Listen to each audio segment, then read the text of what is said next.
Na ndio maana hapa kusini unakuja kuona kuna kesi nyingi sana za polisi kufanya hiki, polisi kufanya vile.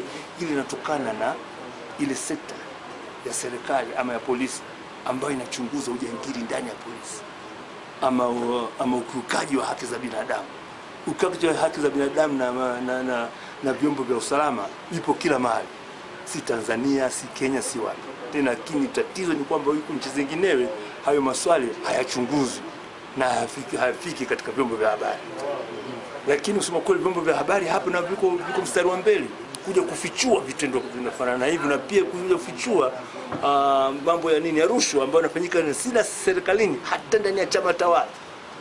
Hapa ukiwa mtawala ama ukiwa kiongozi una kazi kubwa sana, maana kuna uwazi wa ukweli hapa, na mtu akitaka dokumenti anaweza kuzipata, nyaraka zozote, anakwenda mahakamani mpaka zinatoka na zinachapishwa.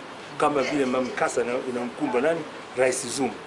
Mkasa kama unakumba Rais Zuma katika nchi zingine za Afrika hazitatokea.